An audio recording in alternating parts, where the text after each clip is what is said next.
And so I'm sitting back, like some people say, chilling, just being cool.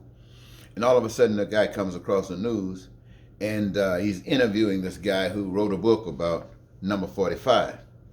And he related that one of the first questions he ever asked this guy, number 45, was, what is it that he really wanted to do?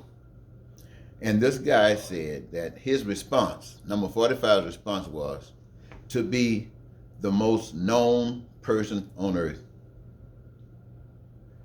The most known, popular.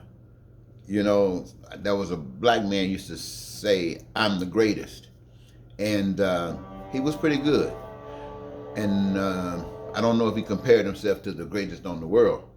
But anyway, I thought about what this guy said. He wanted to be the number one guy on the planet.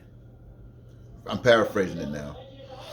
And I was reminded that in my earlier years, I had a similar thought. Except my approach to it would definitely different than what number 45 was and is. Number 45 made it seem as though he came on the scene to split people up, to divide them, have one on his side, and together they would conquer the other side. And the other side would be beholden to them because of the power that they would have the ability to exercise over them. And so that kind of sounds like it's evil to me. That sounds like it came out of pit of hell, at least for the people who are going to be the victims of such a system.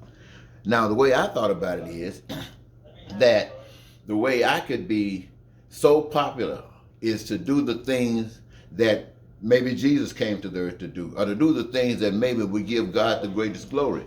And that to me would be, since God has put us all here on this earth and he's fixed the earth up in such a way that anything that man would ever need to do, anything that man might be able to imagine, then I would think that God would want each of the individuals who he has given a gift that they can engage themselves in the process of creating all of the goods and services that they desire, need, or want. That by doing that, having your greatest joy living, and out of just having your greatest joy living, then in the process you're creating your heaven right here on earth, because now you are not allowing a Republican or a Democrat or a man or a woman to control your life, but you're allowing the spirit of the living God that you cannot see, but you allow to live in you.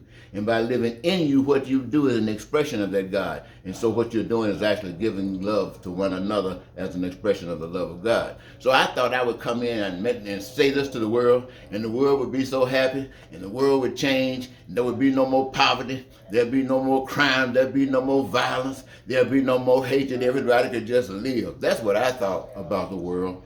I see it's a heck of a lot different than that. And yet for 40-some years, that's been my dream, and that's still my dream. And I wish it were your dream too. I want to thank you so very much for giving me this your moment. This is Eddie Marcus saying goodbye.